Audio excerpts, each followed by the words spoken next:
But I think the biggest tech of all, which hasn't got a name of its own, is psych tech or behavioural tech. Technology which essentially presents information in a completely different way, which enables people to make entirely new, different and original and more satisfying choices than they made before.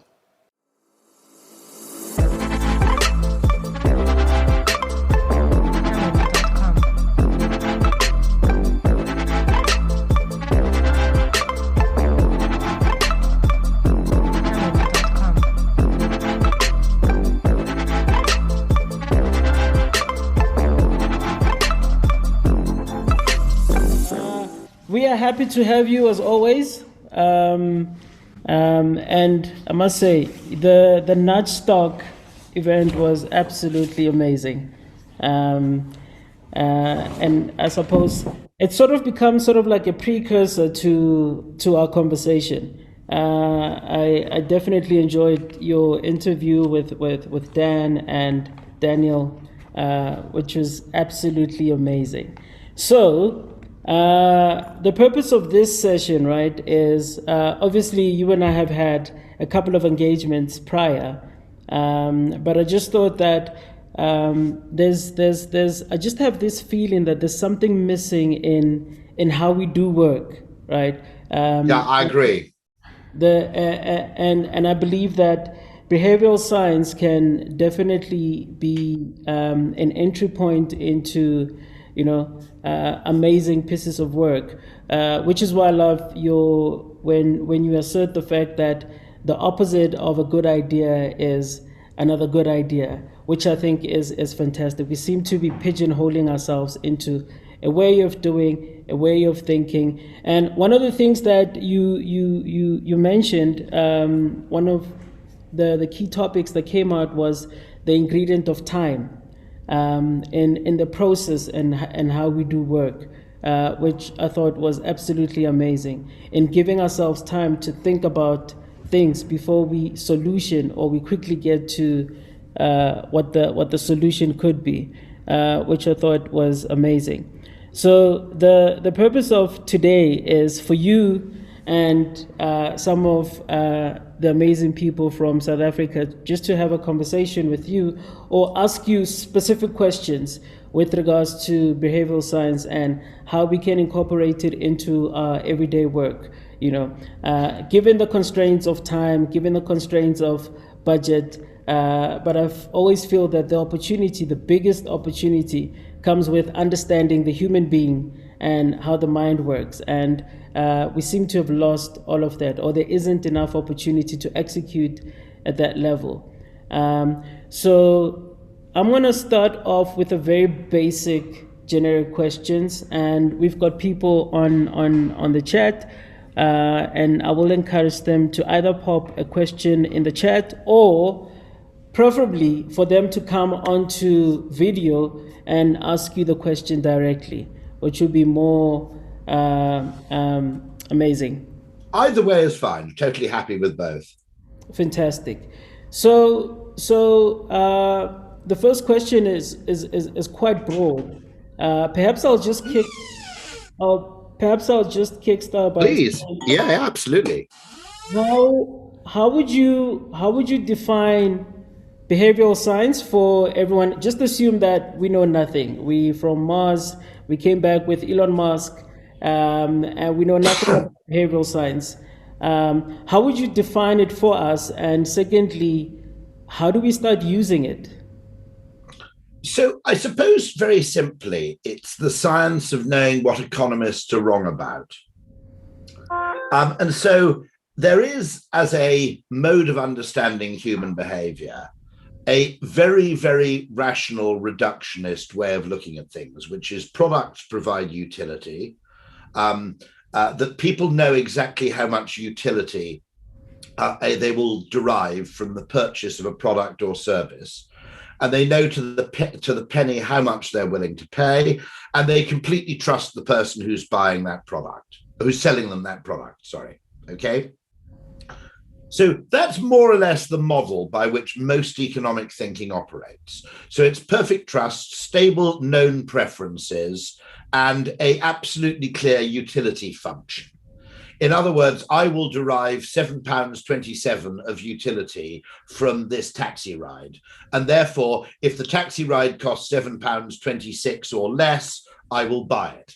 Okay?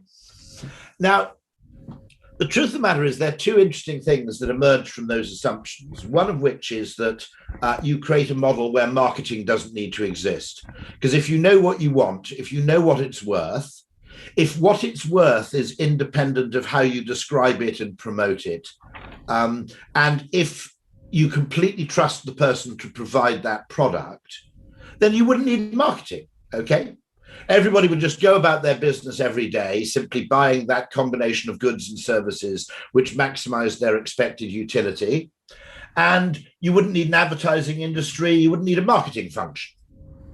You wouldn't even need sales, actually, for that matter. Now, the vital point is that people, for very sound reasons, do not behave in that way. They don't completely trust people to sell them things. They don't know what things are worth. And the value of something depends on psychological and contextual factors. For example, what a product means to you is more important as a determinant to value in many cases than what it does for you objectively. And so I first discovered behavioral science without realizing, well, that's not quite true. I mean, I don't know if any of you have read Aesop's Fables, for example, or for that matter, Adam Smith, the works of Adam Smith. Early economics was undoubtedly behavioral. You know, it asked what people did and why they did it and why people didn't do things. Okay, what was it about their particular preferences or their conception or their comprehension that was preventing them from buying something? Okay. And in some cases, by the way, with innovation, the biggest obstacle is mere habit. Okay. So I've got a copy of an advertisement from Ireland in 1914. And the headline of the advertisement says, "Use electricity." And the whole ad there is they're explaining why it might be worth having electricity in your home. Okay. Now, you don't have to do that job anymore because a lot of people have electricity. There are a lot of electrical goods which don't operate. You can't buy a gas-powered DVD player or a gas-powered computer, right? You know, if you want to use a computer, you've got to have electricity. But in 1914, there was a non-electric alternative to more or less everything because you didn't have washing machines, you didn't have dishwashers, you could boil a kettle perfectly well on a stovetop. Okay. And so you actually had to run advertising explaining to people that it'd be a good idea to have electricity in their home. And there are two big forces that always operate in behavior, one of which is habit, do what I did last time, and the other one is social copying. So if you want people to do something that most people don't do, that they haven't done before, you face an uphill struggle all the time. Regardless of the logical benefits that might accrue from them buying this thing. I'll give you a lovely example, okay? I always say that Coke has a magical property as a brand, which is you can go anywhere in the world, from a Michelin-starred restaurant in Paris to a beach shack in Tanzania, okay? And you can ask for a Coke, and if they haven't got it, if the cafe hasn't got it, it's their fault, not yours, okay? Cafes are expected to have Coke and Diet Coke. Okay, and there's nothing weird about asking for a Coke. It's a completely normal thing to request. Now, by contrast, you might prefer Dr. Pepper as an actual drink. I don't know if that's big in South Africa. Do you have it? Yeah, we do have it in small pockets. It's not a big thing. Exactly. It's weirdly, it's a Texan. If you go to Texas or New Mexico, it's really weird because Pepsi doesn't exist. And the two massive drinks are Coke and Dr. Pepper. But it never broke out of that regional Texas, New Mexico. It's always been a niche drink everywhere else. Yeah. So what's interesting, so when I think about Coca-Cola and Pepsi in South Africa, what's interesting was that during apartheid, Pepsi left South Africa in support of, the elimination of apartheid, and Coke stayed. So, yeah. psychologically, what should happen is, logically, we should all be in favor of Pepsi. Pepsi, yeah. They did the right thing, right? Versus Coca-Cola, that by virtue of them staying, they were by association advocating for the apartheid laws. So, which for me is kind of interesting in terms of how. So what are the sales ratios of Coke versus Pepsi in South Africa? I don't have the actual numbers or the data. But Coke is much more common than Pepsi. Yeah, absolutely, and by distribution. So even when you look at how, like literally, Coke dominates everywhere, even restaurants, even for QSR, in the QSR category, where whether you go to McDonald's or KFC or whatever, Coke is the dominant. And then I think they found the opportunity with Burger King entering the market. So Burger King is sort of like the official Pepsi partner there. Yes. So the question I have, which I want to ask is, particularly, I suppose this can be a global thing, right? But you find in certain categories there are dominant players, and there's usually more entrants coming in. So the question I want to ask is more linked to the concept of being competitive, right? So say there are 3 dominant players and we're about to launch a new brand into the category, right? So by default, the natural circumstances or status is that limited budget, limited awareness, limited consideration, nobody knows the brand.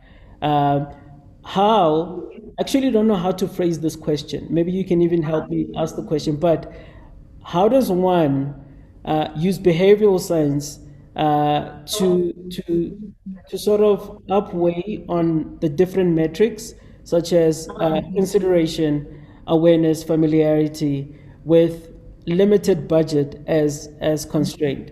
So you want more people to buy your product, but you've got existing dominant players. You don't have much leverage. What do I do as a brand? And I suppose this question could apply to brands that are not necessarily coming in. They are in an existing category, but they just don't have the leverage to compete against players in that category. Well, the first thing I'd say is I think we make a mistake because we're talking about a limited budget and we're assuming advertising. Okay. Now, I think advertising is very powerful, and I think by and large, most brands should do it. Okay. It varies. There are cases where possibly you shouldn't do it. Okay. If you're a highly exclusive club, actually advertising for members can be a mistake because the whole value of the club lies in the fact that, it's difficult to get into, and therefore signaling the fact that actually you're short of people to join.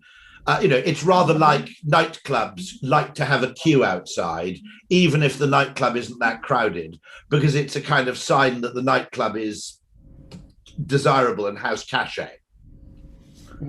Okay. Now, so the first thing I'd say is that I think we make a mistake in the advertising industry from the get-go, which is that we assume that the principal application for creativity and strategic imagination, and behavioral science for that matter, lies in the communications field. And maybe it doesn't.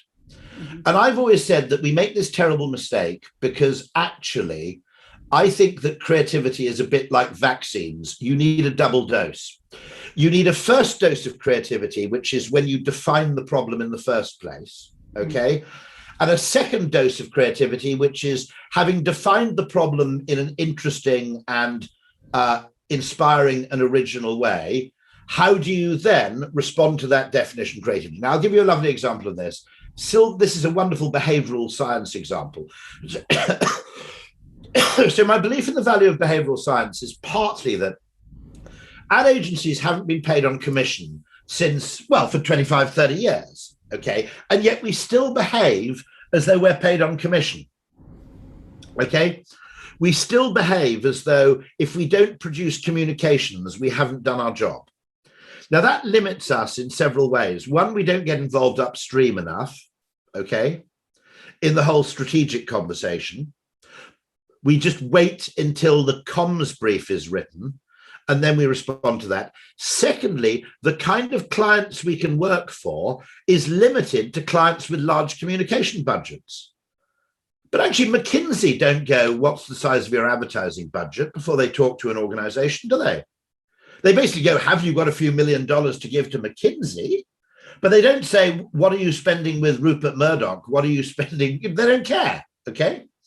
And so we limit ourselves to a very narrow range of clients and to a very narrow range of problems, and we confine our solution space to the Marcoms arena.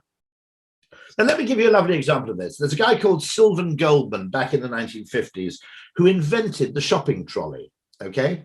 And what he did is he took two chairs which had wheels, which had sort of dolly wheels, whatever you call casters, okay? And he sort of welded them together and he put a basket on top because he realized people would buy more in his shop if it wasn't for the fact that the basket got too damn heavy. And there is still an issue, by the way, which is one of the reasons they leave drink to last in a grocery shop. It's partly psychological, because if you spent $50 on food, you don't feel that bad spending $17 on a bottle of booze. But you'd feel a bit bad going into a shop and spending $17 on booze before you'd bought any food. So it's partly a psychological order effect. Okay. But it's partly also that you try and leave the heavy things till last, because the weight of your basket actually stops you buying more things. So the liquids tend to be, with the exception of milk, which is a kind of staple, the liquids tend to be towards the end of the shop. And Sylvan Goldman spotted that if you had a trolley which took the weight off your hand, people would buy more. And so he put all these trolleys out and no one would use them. Because in 1956, it was called the Humpty Dumpty Supermarket, was the name of the store that Goldman operated. Okay, don't ask me why. And everybody said, look, if I push one of these wheelie things around the store, I'm going to look like a lunatic, right? I'm going to look like a nutter. Just to give you an example, okay, I used a mobile phone on Oxford Street in 1989, and people shouted abuse at me from cars, okay? Now, the mobile phone was the size of a brick. It wasn't mine. It was a company phone. I was walking along Oxford Street. Someone rang me. I took the call, and someone wound down a window in a taxi and said, wanker. Okay. A few years later, I went to Soweto, and stupidly, I thought, I better not, do I take my mobile phone to Soweto because I don't want to stand out? And I was walking around Soweto. Everybody was on their phone, right? So within the space of 6 or 7 years, using a mobile phone went from being weird in London to normal in Soweto. But the interesting thing there with the shopping trolleys is Goldman eventually realized what the problem was, and he hired actors and paid them to walk around the store pushing the trolleys. And you went into the store, there were already a lot of people with a lot of shopping, all pushing trolleys around. So you thought, I better get one of those.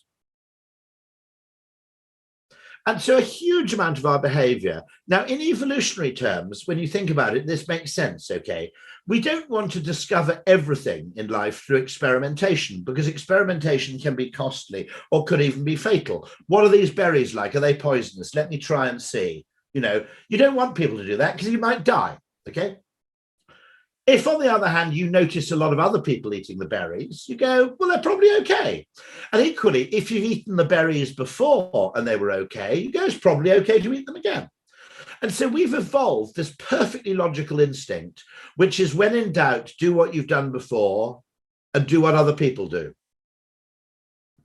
And it's not a perfect mode of decision-making, but it's a very good mode of decision-making to avoid catastrophic decisions.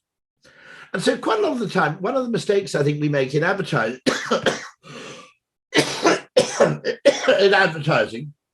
is we're confining our creativity to what we say, not what we do. And I think it's a big problem, because I think if you don't have creative people defining the problem and hypothesizing creatively about what the reasons for the problem might be, then I don't think you'll get really creative solutions in the in the executional space. And quite often, the real power of behavioral science, once you understand some of the latest findings from behavioral science and psychology, one of the most important being a thing called adaptive presence formation. We don't just do what we like what we do. And so a large part of our behavior is driven by post-rationalizing things we do. Mm-hmm. Mm-hmm. Now, interestingly, this allows us not only to produce better ads, and it will allow us to produce better advertising, but it will allow us to ask really, really big questions about the future. Because if we can actually hypothesize, what if there are different reasons for things? Okay, what if people don't move to cities because they like them? Perhaps people move to cities because they have to move to a city to get a good job. And having moved to a city, they pretend they like cities. Okay? Now, I think there's a degree of that happens. So I was talking to someone in Kenya about this, and they have this huge problem because the narrative over the last 30 years has been that the future of the world lies in huge cities with people living in high density housing. Typically high-rise housing, okay? That's the big narrative. That's what everybody believes the future looks like. It looks like Singapore. It looks like Shanghai, okay? And I keep asking the question, what if that's bollocks? Because actually, yes, you'll need to go to cities occasionally. I'm not going to move to, an obscure place 7 hours out of, London, okay? But what if actually the Zoom revolution means that actually a lot of people will live somewhere slightly more rural and travel into cities once a week, once a month, twice a week, whatever, okay? Because if you look at the data, the incidence of depression, incidence of various mental pathologies is much higher in cities. It's much higher in high-rise housing, okay? They're not actually very good. And I've asked this question, which is, do people really like cities? Young people, I think, like cities. But do people really like cities, or do they move to cities in order to get a job and tell themselves they like cities to make sense of essentially to make a virtue of necessity, okay? Now, to make a virtue of necessity is a phrase that goes back to Chaucer. I think it's a 14th century English phrase. So obviously there we are, that's Chaucer as a behavioral scientist, okay? And to make a virtue of necessity is something we do as humans. We have to do this, so we tell ourselves a story that suggests we want to do it. Now, one of the things I've simply asked repeatedly over the last year or so is, after the pandemic, look, actually, if you want to meet a date, right? If you want to marry, or you want a boyfriend or a girlfriend, okay. If you're into, a niche sexual orientation, right? If you really like nightclubs, if you really like live theatre.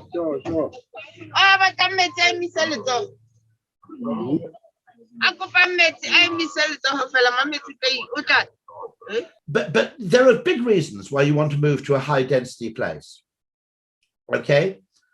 Actually, if you look at all the things like online shopping, Netflix, okay, Netflix is the same in the north of Scotland as it is in London. Amazon is the same in the north of Scotland as it is in London. Food shops, if you want obscure food, you can get it delivered in the north of Scotland just as easily as you can in London. Okay, if you want to go to a Burmese restaurant, you need to be in London. Okay, I get that.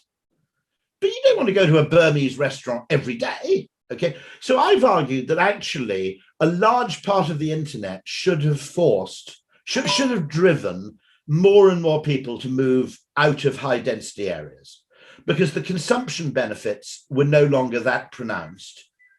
And it was only the earnings benefits, the need to earn a big salary, which is much easier to do in cities than it is in the countryside. But I'm just asking the question, the whole cult of urbanization, is it an assumption? Okay, we're all assuming that the future looks like that. And we see a lot of propaganda which tells us that. But actually, I don't know if anybody else feels the same thing. Actually, I think a lot of people, particularly as you get older, prefer living in smaller communities where there's more space.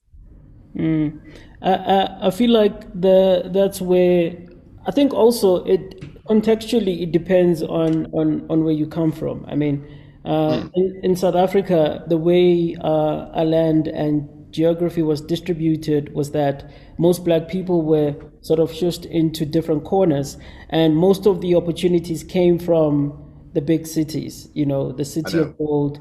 And hence that has been sort of like the status quo throughout, where if you want to find opportunities, you have to come to the big city. And one thing I found interesting was that businesses and brands and corporations do not necessarily also disperse they don't build businesses or companies in rural areas. Everybody comes to this dense area and they'll build companies on top of each other, which is why we sort of gravitate towards, leave the rural. And if you have money, also what I found interesting was that money creates a different context for the same thing, right? If you're poor and you live in the rural, you want to get away from the rural. But once you get money, the rural becomes something that is much more desirable because you have the money and you can build it up and make it into a nice sort of spot to live in. But I want to bring you back to the marketing value chain, right? Where what was interesting, which is something that I also believe, where you say we assume that the challenge or the opportunity lies with brand marketing, right?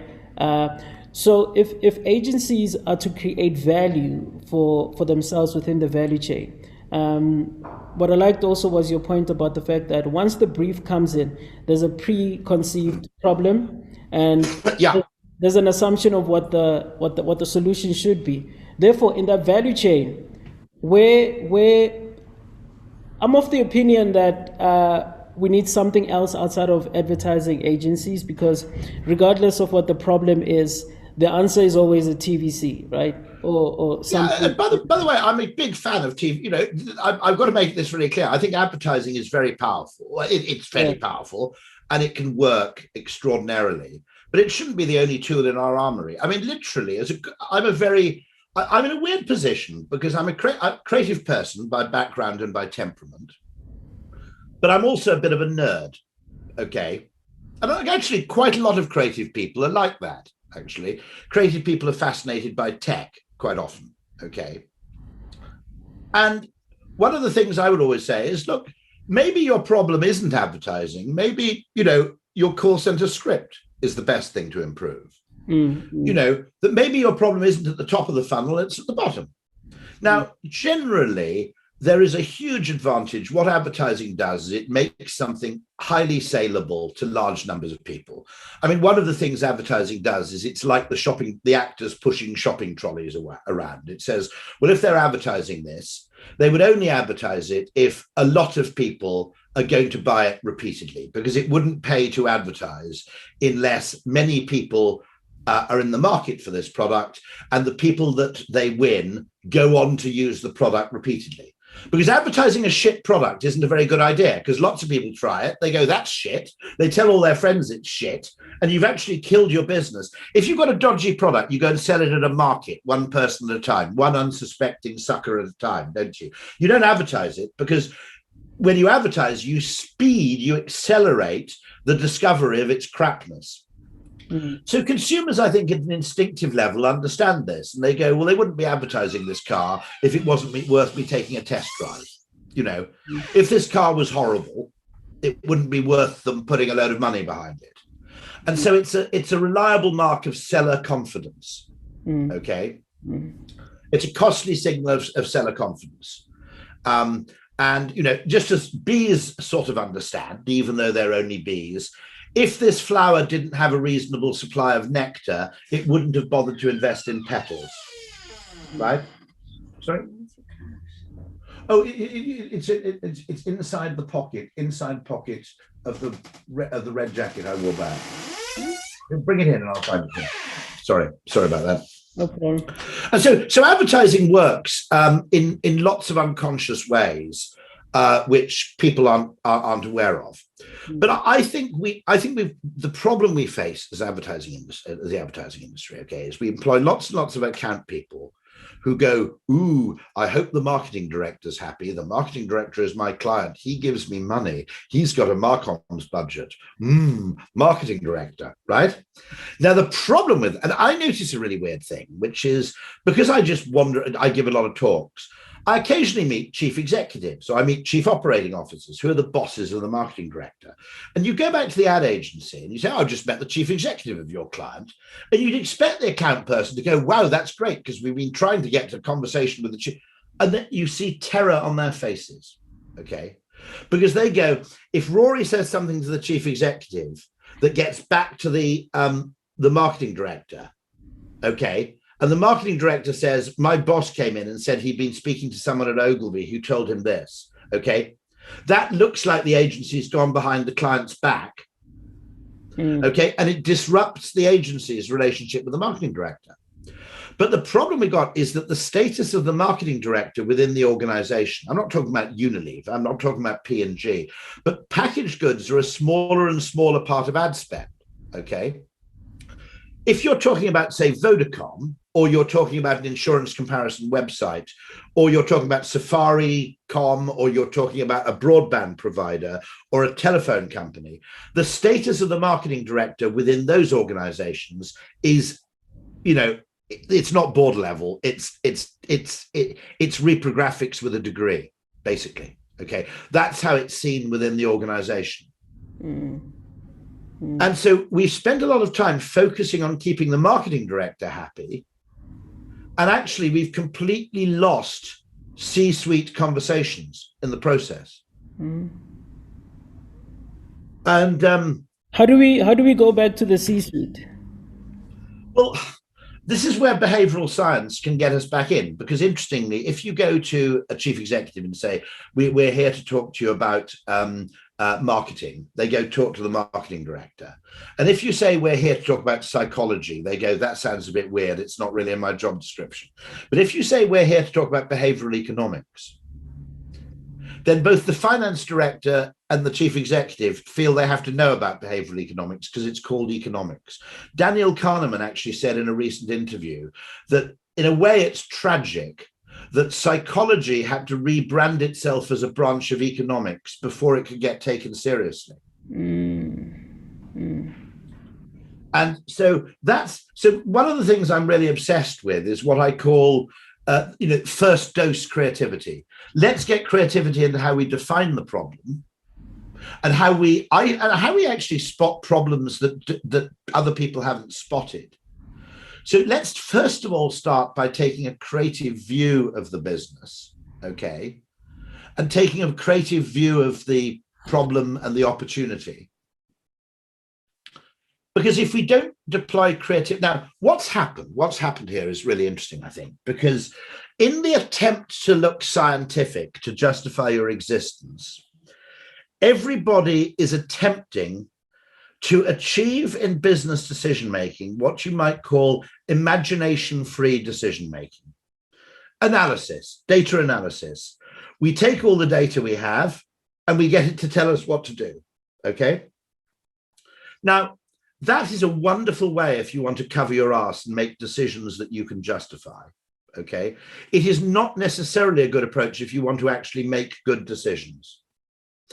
Now, this is, I think, comes from a fundamental misunderstanding of what science is, which is a lot of people think science is you take data and facts, you look at it, and it tells you the truth, okay, automatically, of its own accord. Most science is hypothesis followed by experimentation.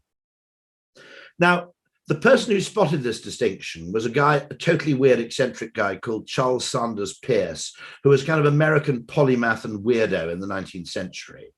And he was probably the best logician in American philosophy in 200 years, okay? But he was weird, okay? Part of the problem was he suffered from a really unpleasant illness through most of his life. And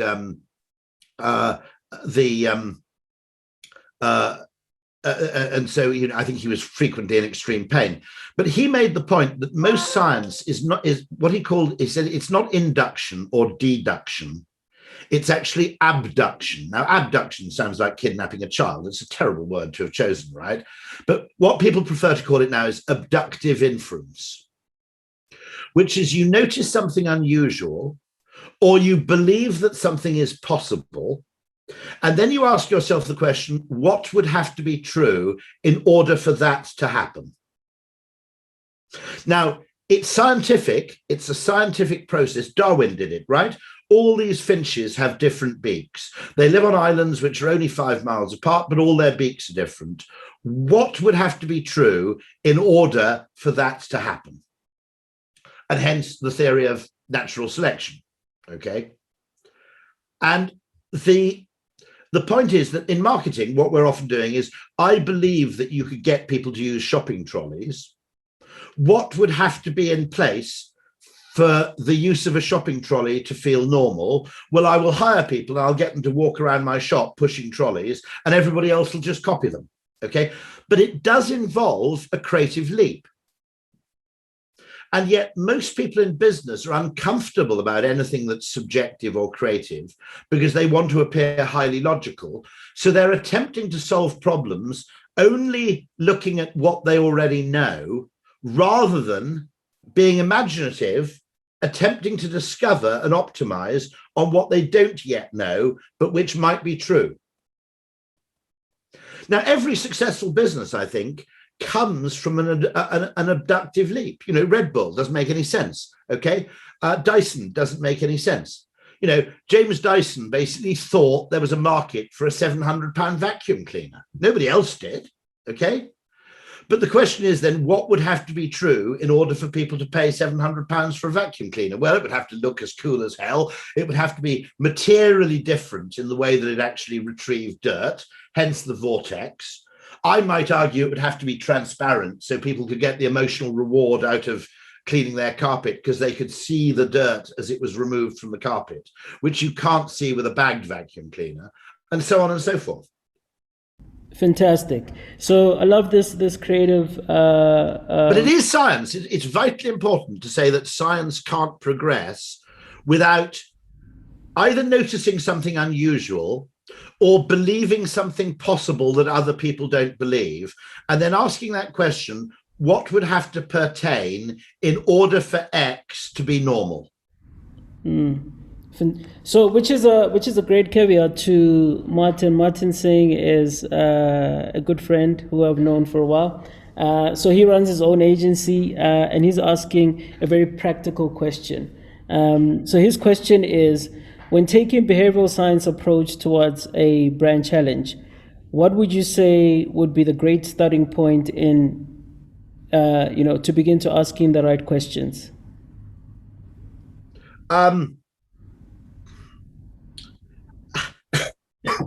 The first thing I think is curiosity. And the first thing is, and actually two things, one of which is curiosity, and the other thing is a kind of abandonment of status. So we have a business world where there are high status problems, which are big, expensive things like, pricing, manufacturing, distribution, okay? And we have things like call center scripts, which are low status, okay? So the magic combination, I think, is being nosy and having no sense of amour propre about what sort of problems are worthy of your attention. If you think about it, Darwin, okay, was at the time when he was going around the world, he was an extremely trivial guy, wasn't he? Looking at beaks, right? He didn't sit there and purely look at large animals, for example, or he didn't go, plants are of no interest to me. He asked the question, what this thing is unusual. What would have to be true in order for this unusual thing to happen? So the first thing is you look at exceptions much more than you look at generalities. And I think this has implications for things like artificial intelligence. I don't want artificial intelligence. I want artificial inquisitiveness, right?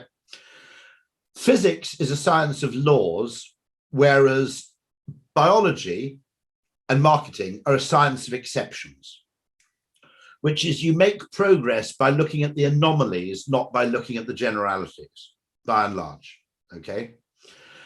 The second thing, I think, is to look for, once you've spotted a problem, try and codify it in a way where you say, I bet someone else has solved this problem in a different domain, but they've never brought that solution to this particular industry. Because there's a thing which Nassim Taleb talks about, which is domain blindness. Something can be completely obvious. If you're really interested in this, you can Google a thing called are they called Wazon cards? Hold on. There's a wonderful experiment about this, which is if you frame a problem, let me get this right, because I'd love you to look this up. I think they're called Wazon cards. Right, here we go. Yeah. The Wazon selection test on Wikipedia. Okay. And then and then have a look at this. And most people, including a lot of Princeton scientists, Princeton graduates, undergraduates, get it wrong. Okay, what it is each card has a number on one side and a patch of color on the other. And you can see 3, 8, red and yellow. And the rule is that if a card shows an even number on one face, then the other side must be red. Okay. And technically, the card you need to turn over is 2 of the 4 cards. I won't tell you which 2, to validate or invalidate the rule. Okay. Or to okay. Now, most people find it really difficult. If you frame it in a social rules setting, okay, most people get it right. So I think this experiment of domain blindness is really interesting. I'll give you a lovely example, right? So I'm talking to the Holiday Inn hotel chain and intercontinental hotel groups, right? And I said that nearly every fast food chain, KFC, which I love, okay, KFC, McDonald's, Burger King, right? KFC has the bucket, okay, the bargain bucket. McDonald's has the Happy Meal. Burger King has the kids' meal, right? And to be honest, they don't make that much money. You know, they make less money per calorie on a bucket or on a kids' meal or on a Happy Meal. Why are they doing it? Because they've spotted the fact that if you're feeding a family, you're paying for 4 mouths out of 1 salary. Whereas if you're a dual income earning couple coming into McDonald's, you're paying for 2 mouths out of 2 salaries. So the ratio of salary to mouth is 1 to 1 in the case of the couple, and it's 1 to 4 in the case of the dad paying for a family of 4, right? So people who have families are more price sensitive than people who don't. Now, if you look at hotels, the ratio is extraordinary because 2 people can share a room, right? So a couple are paying for 1 room out of 2 salaries, whereas a family with 3 kids might be paying for 3 rooms out of 1 salary. So that's a ratio of 0.5 rooms to 1 salary for the couple and 3 rooms to 1 salary for the dad or the mum who's supporting a whole family and needs multiple rooms, right? But no hotel chain discounts the 2nd or 3rd room, even though KFC and McDonald's. And the reason is they just haven't thought of it that way. Now, if you look at that, I don't know, if anybody on the call has kids, when you have 3 kids, particularly, even if you have 2, okay, staying in a cheap hotel is as expensive as staying in a 4-star hotel if you're a dual income earning couple, right? You know, one of the things that really pisses me off is when people are rude about McDonald's. And let me explain this, okay? I didn't go to McDonald's very much when I didn't have kids and my wife had a salary, right? When we had kids, I'm probably easily in the richest 5% of people in Britain, which is a rich country, okay? But I was grateful for McDonald's when I had kids. Because if I went to Pizza Express, a meal for 2 kids out of my salary was 60 quid. That was £60, right? If I went to McDonald's, I fed everybody for 14. So if it makes a difference to me, imagine what a difference it makes to people who are, you know, half as rich as I am, or, you know, a fifth as rich as I am. So I used to get really pissed off when snobby people go, I never go to McDonald's. I go, wait until you have and kids, you'll be there all the time, trust me, right? And also the kids like the food, which you can't always say if you go somewhere fancy. They go, it's good anchovies, right? That never happens at McDonald's. Now, the point I'm making is that for some weird reason, and I think there's huge potential here, we're not very good. We can solve problems in one domain, the bargain bucket, and completely fail to transfer them to another domain, which might be hotels or even airlines. Airlines should do the least booked flight of the day should have a kids go half price offer. And then you get all the kids on one plane so they don't annoy everybody else, right? But nobody thinks this way because the way we think, we're trapped. This is where the agency can be really, really valuable because the agency works across lots of different client categories. And so various things you do is you notice things, you define problems in an interesting sort of neutral way, and then you imagine how you might respond. You know, I think if Holiday Inn hotel chain had now, do you know the really funny thing? I eventually ended up researching it. That's how the Holiday Inn hotel chain started in the 1950s. It was weirdly a guy at Sun Records in Memphis who was actually friends with Elvis. Oh, sorry, 1 second. All done?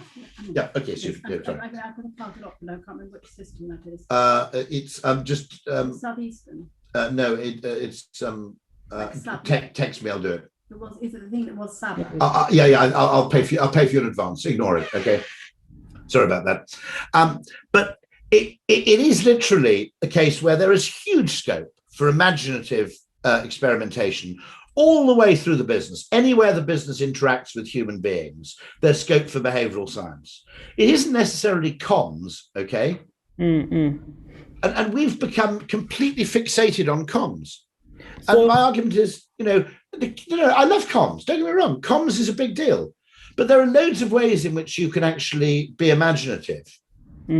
So then to your point and to Martin's question, if a client already comes with a preconceived problem, I think that starts to create a barrier for the process that you've outlined, being imaginative.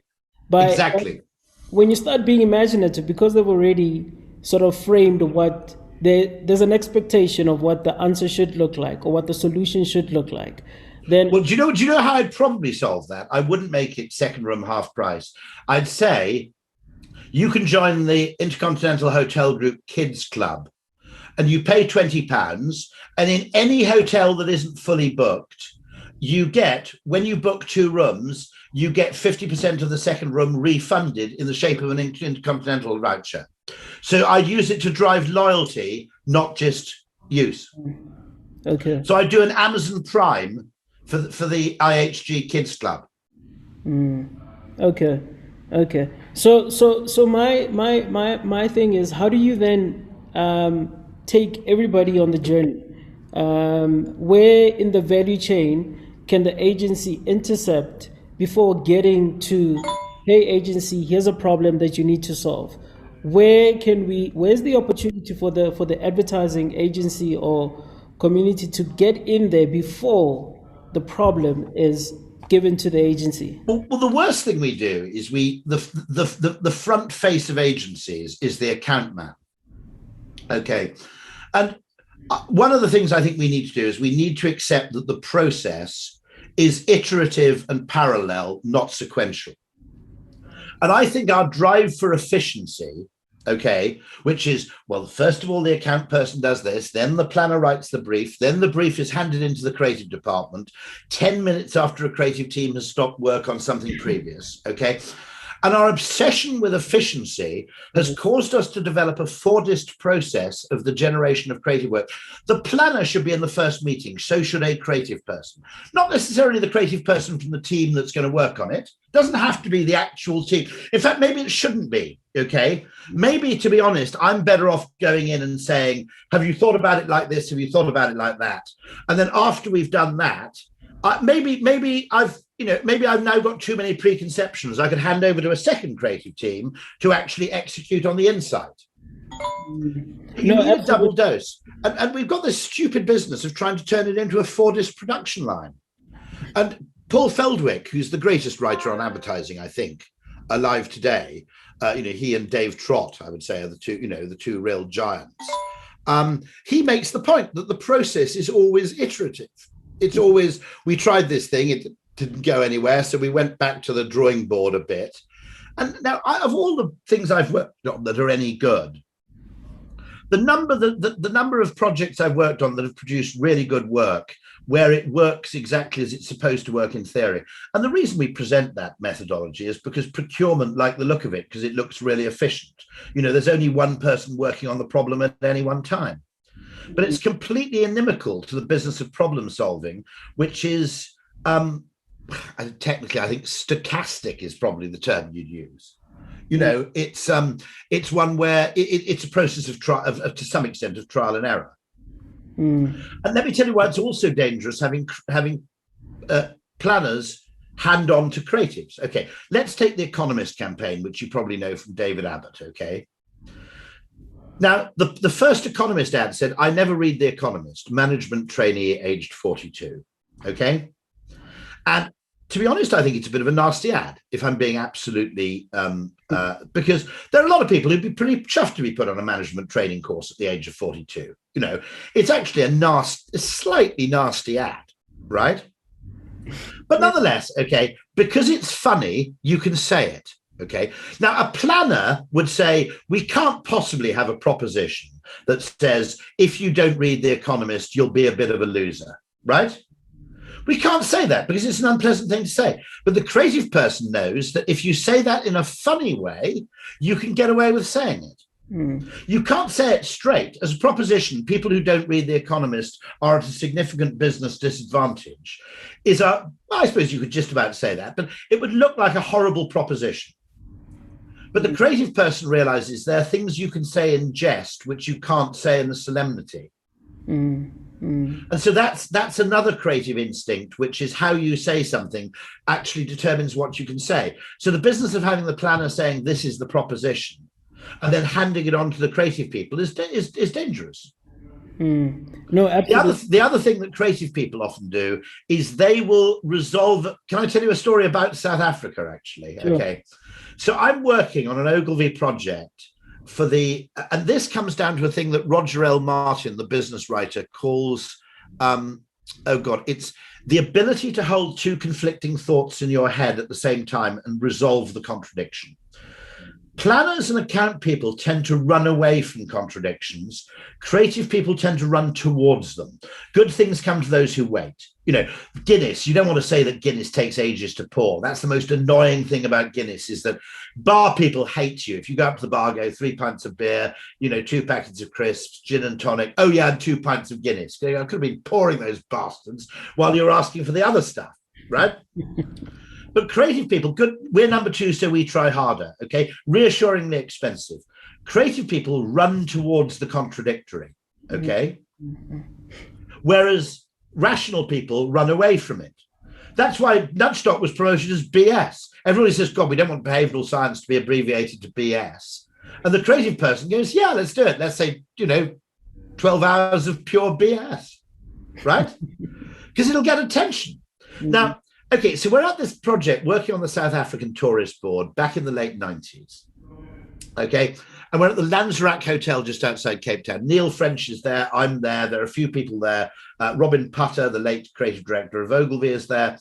And the students, who are young creatives from all over the world, are doing a speculative campaign for the South African Tourist Board, encouraging people, particularly in the west coast of the US and the UK, to come to South Africa on holiday. And the question arises about the crime rate, because at the time there was a soaring crime rate. Okay. And Neil French and I and the client and everybody else said, don't go there, just don't mention it. Okay.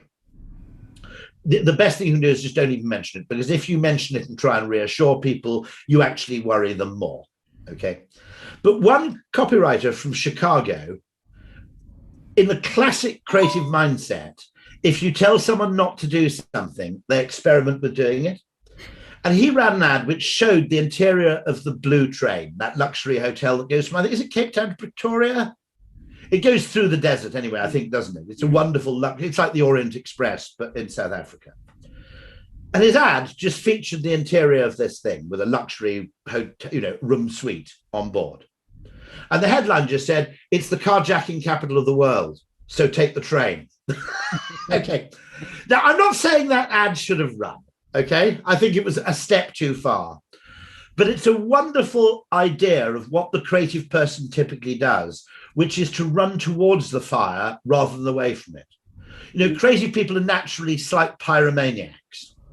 And so if you demand that the planner polices what the proposition is, the planner may resolve contradictions, which to the creative person is bread and butter. That's quite interesting. And I think this conversation of efficiencies is sometimes what sort of stifles the process to get into a solution that will work for everybody, which is, that linear process of brief from client service or account people, strategist, creative. And I always feel that there's a lot of nuance and context that gets lost in the process because everybody is technically worried about their part of the value chain, right? So if I'm a client, I know, you've got it exactly. Yeah, it's sequential silos. Yeah, absolutely. Which is a huge problem. And now it's like, even with the agency I'm at, what I find is that even titles tend to pigeonhole people to what it is that they can actually do. So people don't even want to think anymore. So when there's a problem, people say, no, that is linked to strategy and not creative. And therefore, that's sort of, I feel that steals away from people immersing themselves within the problem. They're expecting someone else to solve this bit of the problem before it gets to them, before they can do. And what tends to happen is that nothing actually gets done in that process. Everybody's waiting for someone else to finish their bit, where somebody could just say, actually, this is a basic problem of knowledge, acquiring knowledge about this thing and then just solving it, which is a big issue. So how do you then get around the efficiency issue? How can you Zoom? Seriously, I think that distributed remote working, because the creative person can kind of attend the meeting, right? Yeah. Okay. So, what you'd say is, look, mate, you'd say to the creative guy, attend this meeting, right? Somebody, maybe it's me, maybe it's the creative team, doesn't matter, okay? If we start talking about budgets and timings, just switch off your camera, put yourself on mute and get on with some other work, okay? But have the conversation on in the background. And if people start talking about, the trouble with Guinness is it's really slow to pour, okay? That's time to turn yourself back on again. Now, you wouldn't. So I think that actually the distributed, that Zoom makes it possible to kind of reintroduce what I call the Howell Henry mode of working. Howell Henry was a great London agency, which always worked in parallel, not in series. They created a team of account man, planner, creative person, possibly media person. I can't remember how it worked, but they created a 5-man body which were responsible for the solving of the problem.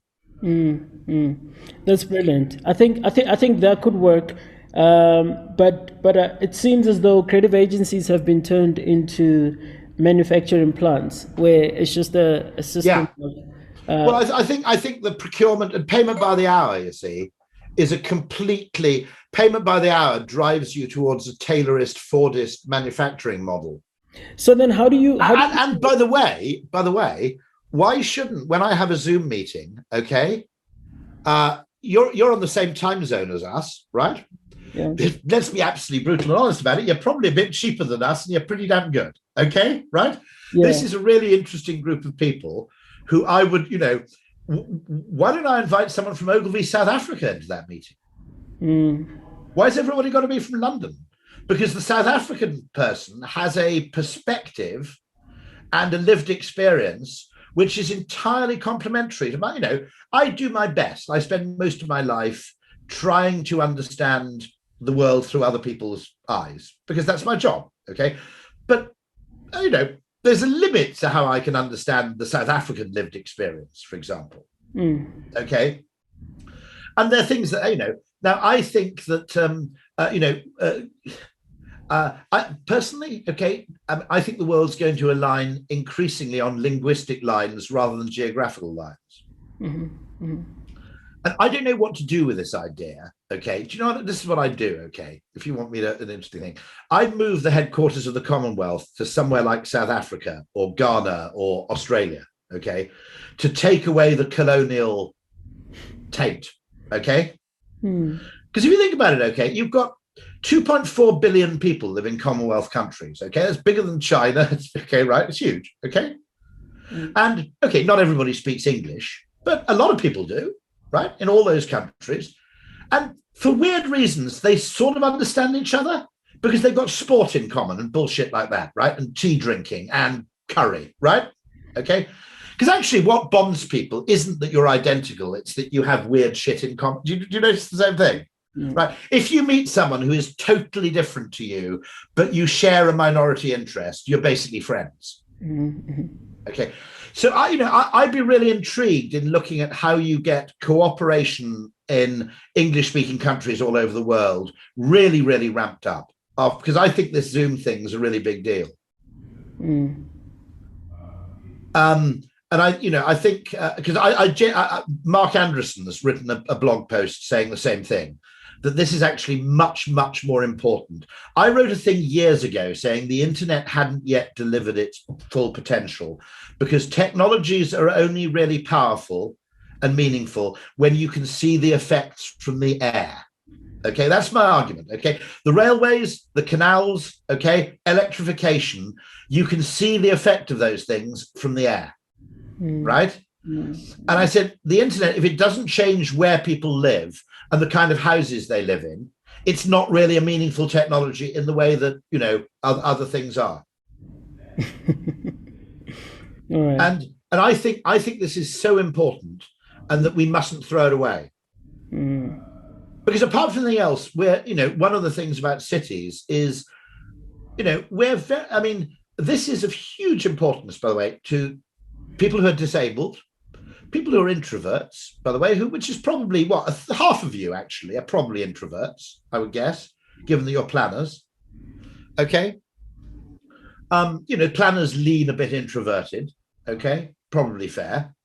Okay. It's hugely important to people who actually are highly talented, but just don't live near an enormous megacity. I'm not just talking about people who live in the country. I'm talking about people who live in Manchester, right? This is a really, really big deal in terms of how it. Sorry, some buzzing thing. I don't know what that is. I'll just leave it. But we need to understand. We need to understand the potential of this technology because in terms of massively opening up the opportunity for creative exploration, the potential is there. Genuinely. Yeah. So then in terms of Ogilvy, how do you drive a distinction between traditional Ogilvy and Ogilvy Consulting? And what kind of clients do you work on when you're on Ogilvy Consulting side? And can clients make a distinction in terms of what is it that they need from the two brands? So Ogilvy Consulting would aim to do two things, to operate one outside just the Marcom space. So one of the clients I'm most proud of, which I'm speaking to later today, is the Thames Valley Police. Okay. Now they're never going to have a big advertisement. When I go to our new business people and say, we've just got a new project with the Thames Valley Police, you can see them go, waste of time, right? Well, they don't need to have a huge communications budget because they can arrest people, right? But we can help them arrest people in a way that's nice and makes them, when I say arrest people, we can help the police interact with the public in a way that makes the police seem helpful and wins the support of the public, rather than interacting with the public in a way that annoys people, okay? So a very simple thing, the police in the UK don't do traffic violations for things like parking offences. And the reason we have traffic wardens, not police, doing that is because you don't want ordinary law-abiding people starting to hate the police because they got a parking ticket, right? Very good psychological thing, because you don't want people thinking the police are their enemy. And so for trivial offences, you generally don't get the police to do that, right? And in the same way, we can, we've done work with them on call centers. We've done work with them on getting them to report things online rather than by phoning up. But we've also said, we have a big question, which is probably very pertinent in South Africa, which is stop and search. And it's highly controversial because generally there are accusations of, say, is there racial profiling going on? It's a bit weird, by the way, because we accept age and gender profiling. We accept the fact that if you're looking for people with knives, you disproportionately stop younger people and you disproportionately stop men. Okay. But quite rightly, stop and search should be ethnically neutral, in terms of where the risk lies. But at some level, getting the public to accept this in a limited degree, including the groups which may be most affected, because they're also the groups that are getting killed. Okay. So, this is, the victims are disproportionately young male and tend to be people of color. Okay. So what do you do with stop and search? How, because undoubtedly, it's an absolute tragedy, the extent to which young people from often disadvantaged communities are getting stabbed. Okay. And so, that I don't know the answer, by the way, I don't know the answer to that question. Once I do know the answer, I'll share it if I do know the answer. But I think there is an answer somewhere. So this is what I mean by abductive inference. What would have to be true in order for people to go, I think it's perfectly reasonable that occasionally people should be searched for knives. So, for instance, if you may, I don't know what the answer to that question is, but I think it's dangerous that you have to wait for someone to actually use a knife to discover that they're carrying one. And so I don't know what the answer is there, but these are the kind of questions which we need to look at, because the opposition to it isn't really pragmatic, it's psychological. And the opposition to it is quite right in some respects. But we need to ask the question, is there an oblique solution to this? So how would you solve a problem like corruption in government, for example, using behavioral science? Right, that's a really interesting one. I don't know. I've never been asked to work on that, but it's a very, very interesting thing. There are some really interesting ones, by the way, corruption. One really useful little oblique solution, which I do know of, which was used by banks to out people. One clue that someone's significantly corrupt is that they never take any holiday. Because if they take 2 weeks holiday, their corruption might get uncovered. And so banks in the UK and London used to demand that everybody took 2 consecutive weeks of vacation once a year. You've got to take 2 weeks off once a year, because generally their corruption would come to light if it was just them. If they were part of a wider conspiracy, you could cover it up. But by and large, any anomalies on their trading book would come to light if you forced them out of the building for 2 weeks. So that's a weird one, but it's a very interesting and clever oblique way of overcoming it. The problem you get is that you can't. Someone made the point that in the UK you can use very strong social norms, like 95% of people pay their tax on time, or 88% or 98% of people in your street have already paid their tax for 2021.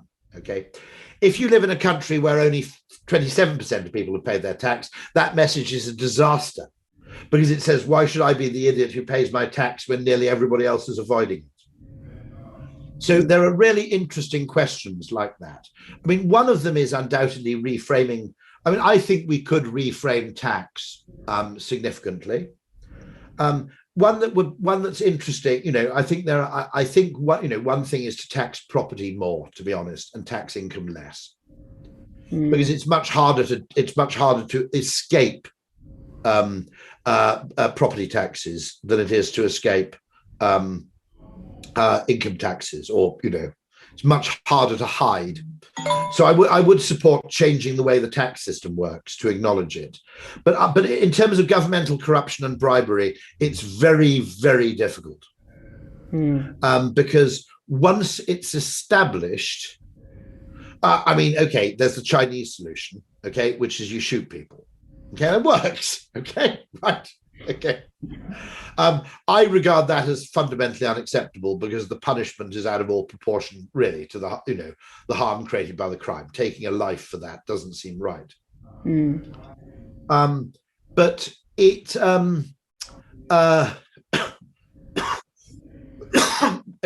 once you get institutionalized corruption, it's very, very hard to eradicate. Now, there are beautiful ideas where it's been achieved. I'll give you one lovely idea, which was, I think it was in Taiwan.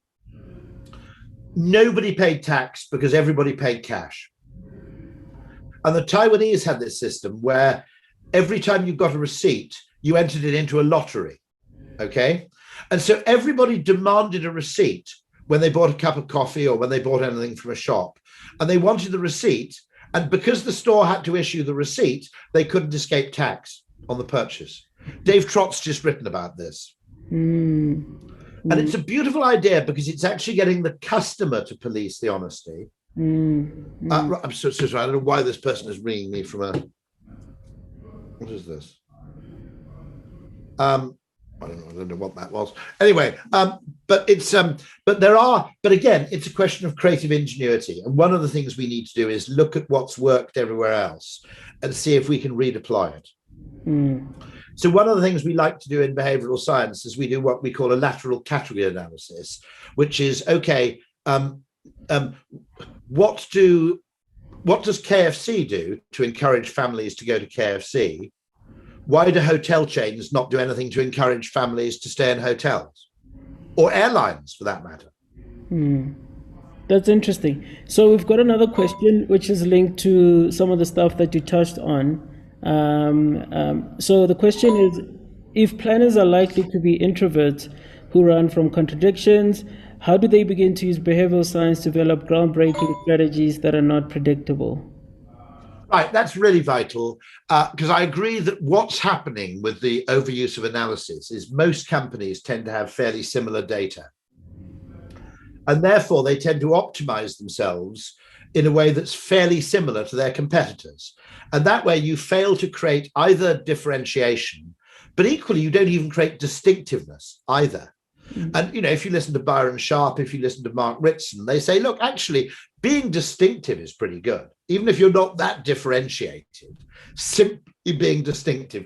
Let's take, the brand that Mark worked on, Kenzo, right? Well, Kenzo, luxury goods is luxury goods, isn't it? It's all very expensive shit, right? Bought by rich people. But Kenzo is kind of Parisian Japanese, and it's got a bit of red in it. And Mark would police these brand codes. And the distinctiveness question is really, really important, because if the problem with analysis is that unless you have people who look at the market and look at the problem in a completely different and complementary way. And I've spoken to people who say that it's impossible cognitively, because humans can only hold 3 dimensions in their head at any one time, okay? It's impossible for any one person to understand a business in its entirety. But one of the things is you need the financial interest, you need the stakeholder interest, the employee interest, and you need the customer interest. And all of those viewpoints are very, very different. And so having complementary viewpoints. So one of the things we always do, and Zoom helped us do this, is when we have a meeting with our clients, we say, don't just invite marketing people, get someone from operations, get someone from finance, get someone from procurement. Get someone from a completely different department, because they'll bring in a viewpoint which might be distinctive and differentiating, which we never would have got from marketing, and we never would have got from a conventional analysis of the problem. That's great. I don't know if anybody has any further questions.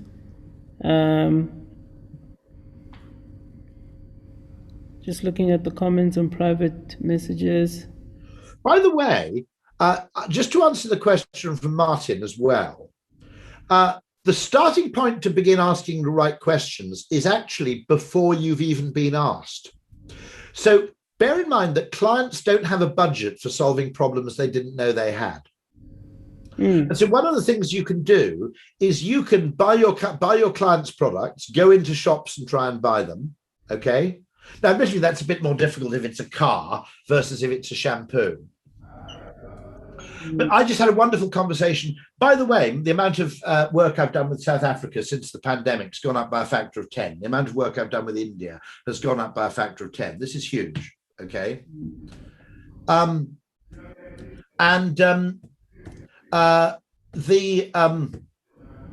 really interesting thing there is that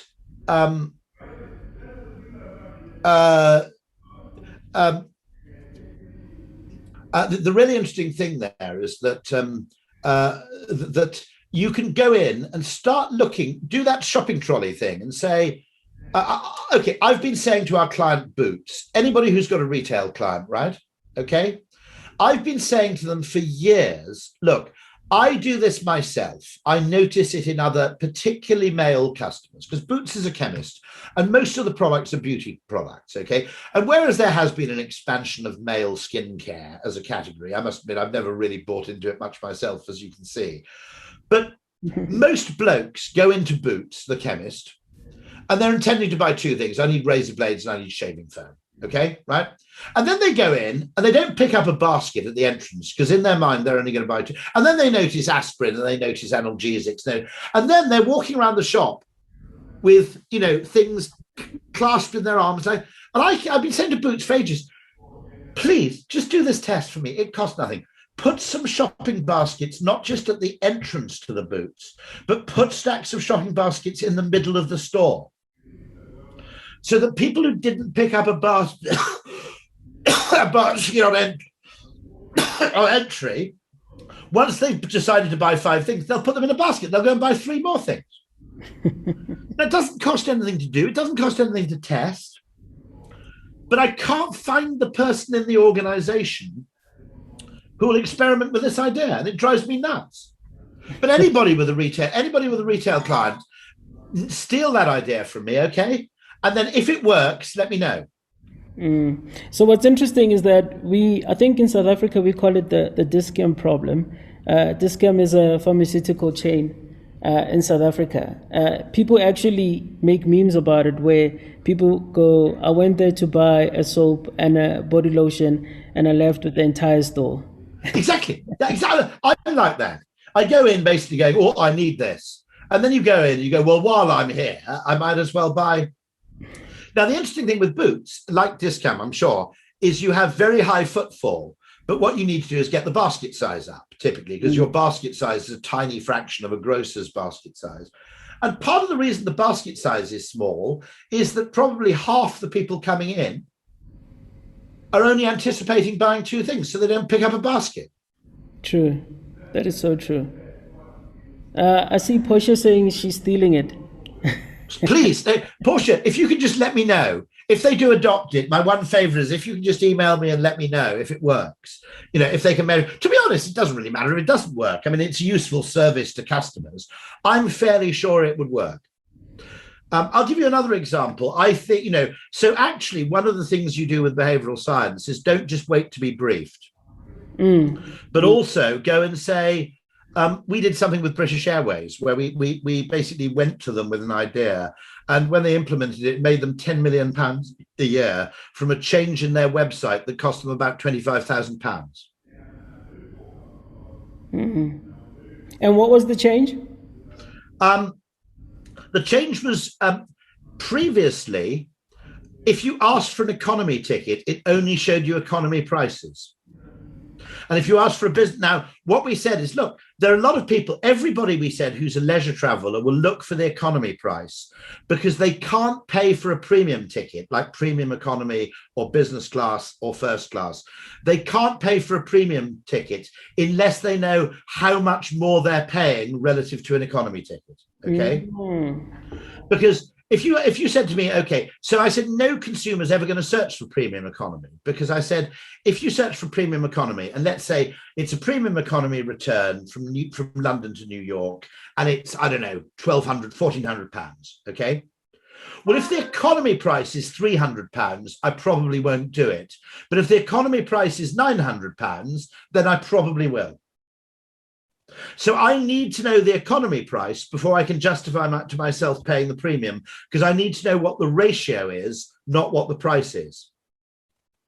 And so we changed that, and the amount of premium revenue that they sold absolutely rocketed. Because their website was based on the premise that people knew what they wanted beforehand. And of course, people don't. They don't know what they want until they know what the price difference is. Absolutely. I think what you're saying is critical, in that although we might be custodians of solving these problems, at the end of the day, we are consumers ourselves.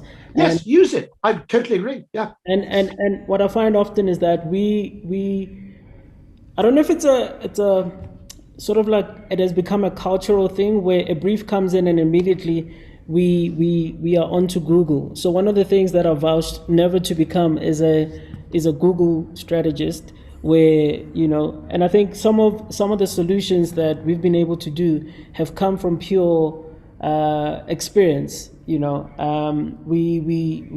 was one project where we worked on where I don't know if you're familiar with Mug and Bean.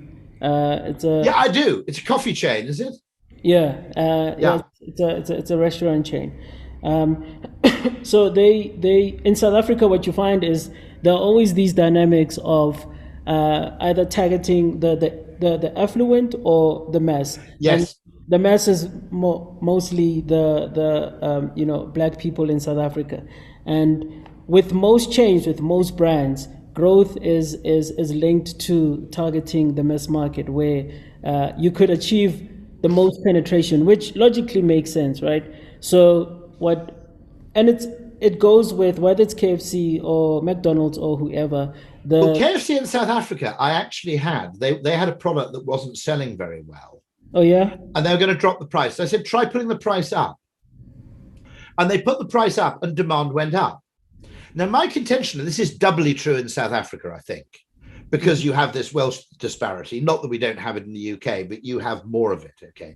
But I also said, regardless of the wealth of the person, you go to KFC for two reasons. You go for a bargain or you go for a treat, okay? If you're on your own, or if you're with your girlfriend, boyfriend, or whatever, you want to show off a bit, you're going for a treat, okay? And I said, because this product is priced halfway between the two, it isn't a bargain and it isn't a treat. So if you price it so that it looks like a treat, because it was quite a premium product. I don't know why they were selling it so cheaply, to be honest, to begin with. It wasn't do you get the double down in South Africa? You occasionally get that? The KFC double down? But it was one of those special things where I think it was two fillets of chicken inside a bun or something like that.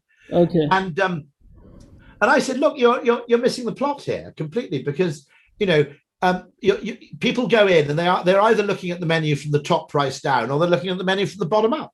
And I said, if you put it in the middle, no one's going to find you. Yeah.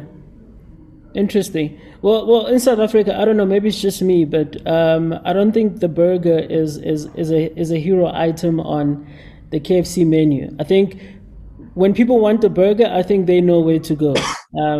And if it's chicken or, depending. And also, I might say for menus in QSR, what I love about it, which might be a behavioral thing, is that the variation of the menu items that you have, you might go in with having one idea of what to buy, but once you look at the menu over the counter, you might be intrigued by other things on the menu item. There's a whole new opportunity, by the way, which is when people are increasingly ordering on screen, which is either the screen of a mobile phone or the screen in store. If you do work on QSR restaurants, the choice architecture and the offers you can create can be much more sophisticated on screen than they can be if they're face-to-face orders, because you don't have staff training, right? And also you don't have the fact that if you try and upsell people in a conversation, it feels weird, okay? You can say, do you want to go large? Do you want fries with that? You can do that kind of thing. But you can't then say, spend another 47, if you spend another R1, you get a free ice cream. You can't do that in a conversation, but you can do it on a screen. So there's huge scope in the QSR restaurant category for really, really interesting choice architecture experimentation. Yeah, interesting. So just to finish off the story that I started, was that the solution actually came from having experienced the Mug and Bean restaurant. But it actually came from the brand story, right? So their whole proposition is about I forget the actual articulation, but it's about paying less for more. Yes. So what I did is I actually went to the Mug and Bean and experienced the whole thing. And what was interesting for me was the story, which was written on the menu, and I think they had done a previous TVC, but there was something in the story that stood out for me, which I thought was brilliant. And the line was, "You walk in as a customer, but you leave as a friend." And for me, that was like the most brilliant thing ever, especially within the context of a restaurant, and literally that became the whole premise of the whole strategy, was to how do you amplify this concept of walking in as a customer and leaving as a friend. So when you're a friend, our engagement, interaction is quite different. And what they found, and then I went onto YouTube, they did an ad. The storyline is one of the friends had made a surprise party for one of their friends, and then in the comment section there was a lady, her name was Cecilia, I even remember her name. So Cecilia just posted, "Oh my goodness, I wish my birthday would be like that." And then the comment from the brand was, "Oh sorry Cecilia, hopefully next year will be amazing." I was like, what the hell? There's an opportunity. Their proposition is around generosity. And then for me, when understanding this thing of working as a customer, leave as a friend, and this whole concept of generosity, and the comments to say, hopefully next year will be better, just didn't make sense. So all of that, in terms of where the brand could go, came from the experience. And none of it was actually in the brand documents or in the briefing process. Nobody spoke about it, but it was somewhere in there, which for me was sort of like a reminder again to never be a full-time Google strategist just sitting on the computer, going through emails. So, I mean, just for an example, Solutions for a Small Planet, which was the end line that IBM was given by Ogilvy when it first came to Ogilvy, that was a line said by someone in a research group. The inspiration can come from anywhere. Absolutely. And have a look at John Cleese, his talk on creativity at Nudgestock. If you go to Ogilvy Consulting's YouTube channel, the whole of Nudgestock is there. And if you scroll down, there aren't any comments, but if you scroll down, we've chaptered it already. We're going to split it into individual films. Okay. But we've chaptered it. So if you just click straight on the John Cleese bit, you'll see him give a talk on creativity and the fact that creative people are always late with their ideas because they're waiting to get lucky. Absolutely. You see, you can't make a rapid start because you're waiting for a happy accident. No, absolutely. I actually watched that live, which was brilliant, and it made me think about one of the projects that I'm working on, where we went off, did research, came back, almost immediately we went into a brainstorming session. We threw out ideas as to what needed to be done, and I think a week later, it only dawned on me that actually the ideas that were given in that moment were not the right ideas. But now the challenge is everybody has held on to those ideas. Now that's what everybody wants to see the agency come back with. And then I'm thinking none of these ideas actually made sense because we didn't give ourselves enough time to sort of, let the info and the insights and the findings marinate, and we didn't actually look at the data from, we just came from field, did research, went into workshop, came up with ideas, and now I feel like there are better ideas. But now everybody's like, no. We've already sort of come up with ideas. Just bring those to life. No, leaving it till later is this is why creative people always have this slightly weird relationship with deadlines, because they don't know where it's going to come from. There isn't a reliable process, and the process itself involves quite a lot of wasted time. Absolutely. So we've got another question that talks about this is a generational question. So the Generation Z, we call them AMA 2000 in South Africa. In South Africa are the new generation of consumers. So they have come with their own ways of doing things. Technology and COVID-19 pandemic has... Oh, sorry, 1 second. I'm so sorry. I'll be back in 1 second. Was that someone at the door, Christine? Hello? Cool. How's everyone doing? Thank you.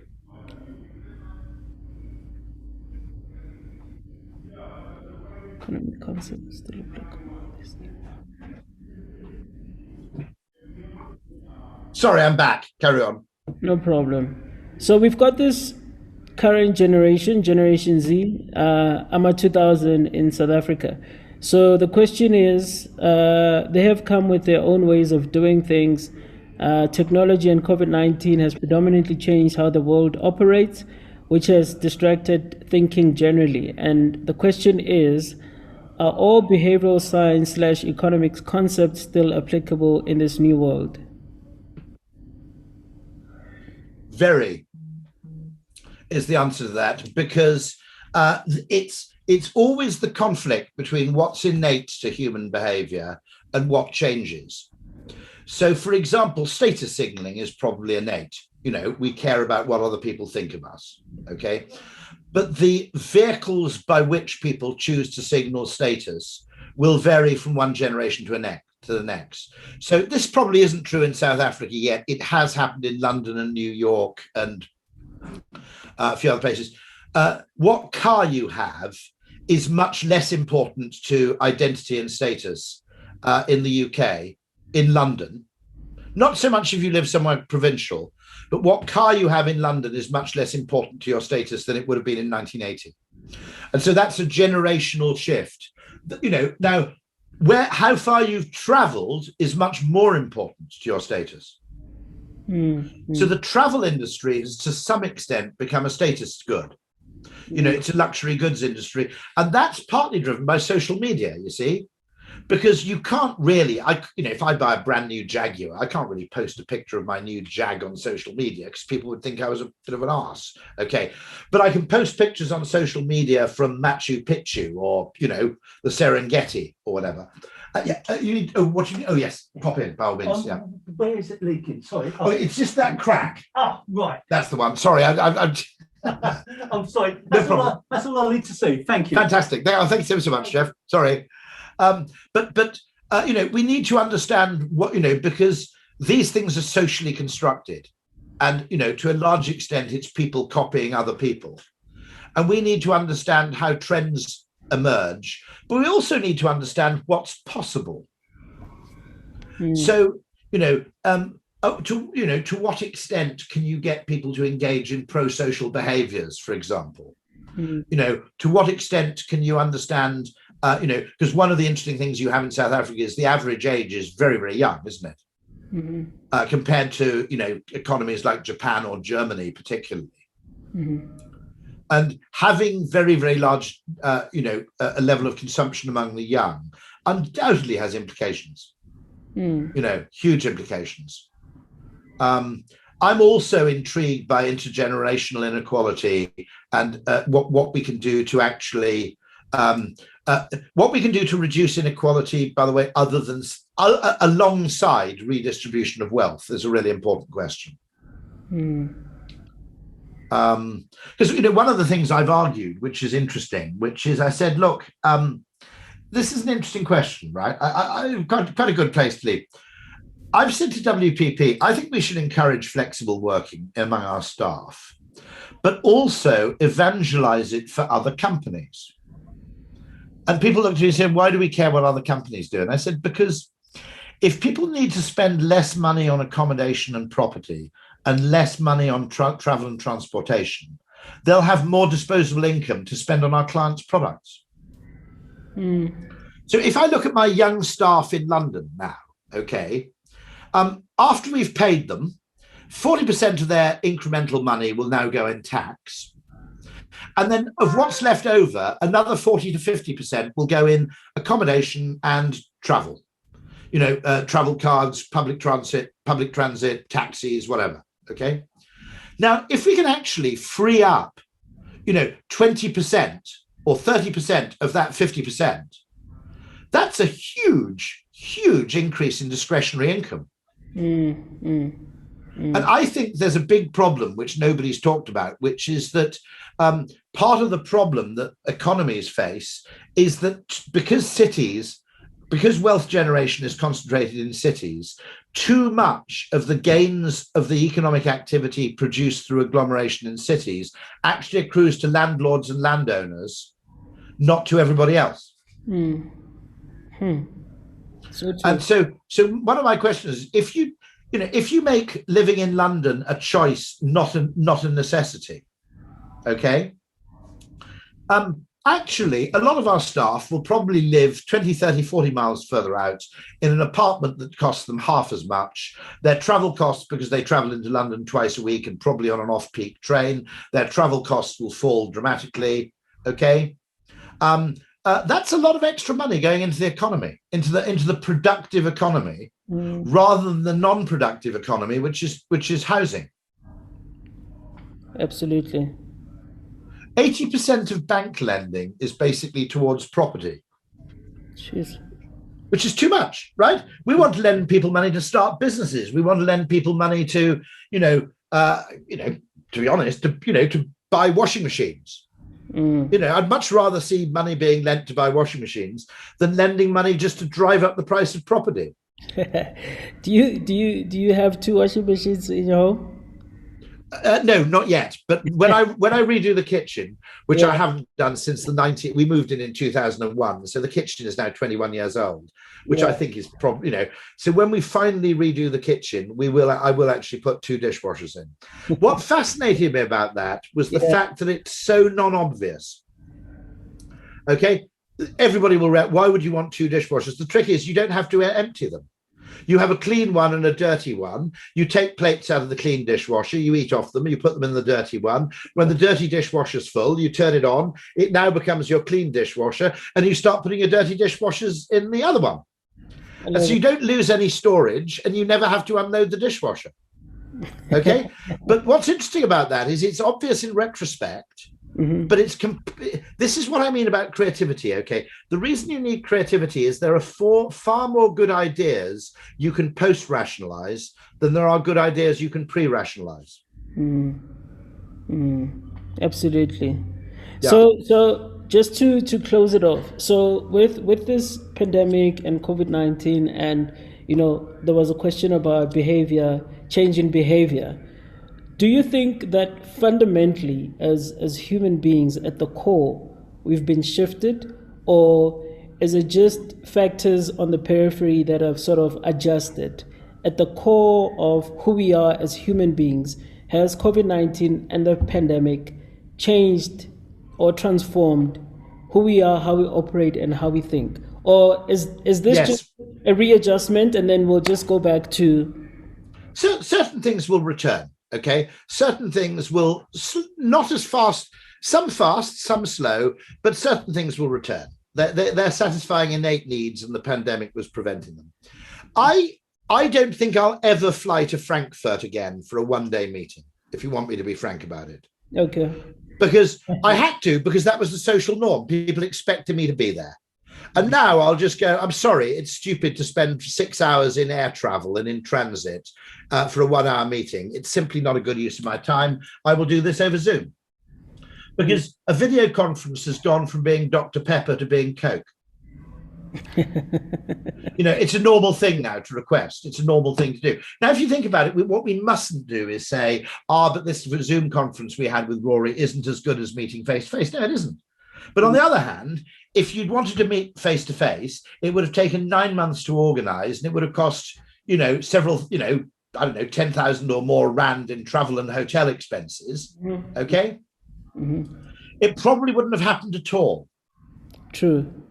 And I think what we must do when we look at Zoom, if you look at Ogilvy's work, Courage is Beautiful, which has just won a lot of things at Cannes, okay? Yeah, it's all there.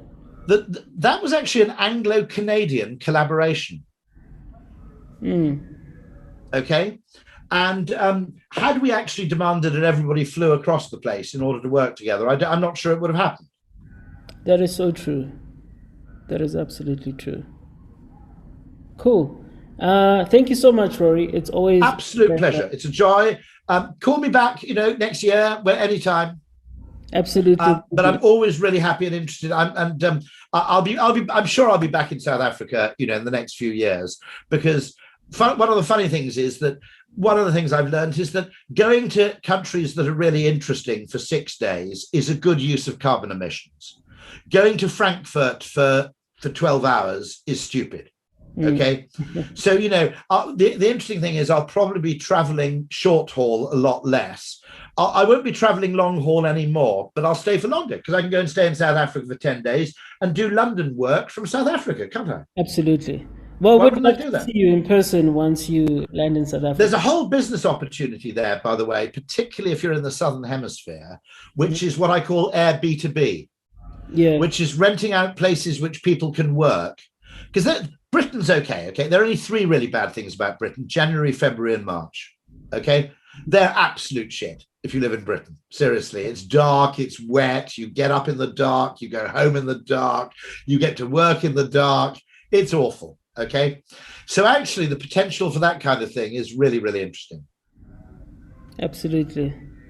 Well, thank you so much. It's been a pleasure, and I hope everybody enjoyed. Thank you very much. We'll chat soon. But make that, don't turn into a Taylorist process and get the creative people upstream and just sell on the idea that we need a double dose of creativity. We need a dose of creativity in the problem definition before we can really deploy it in the problem solving. Absolutely. Noted. Fantastic. Thank you very much. Absolute, no problem at all. Thanks. Bye. Bye-bye.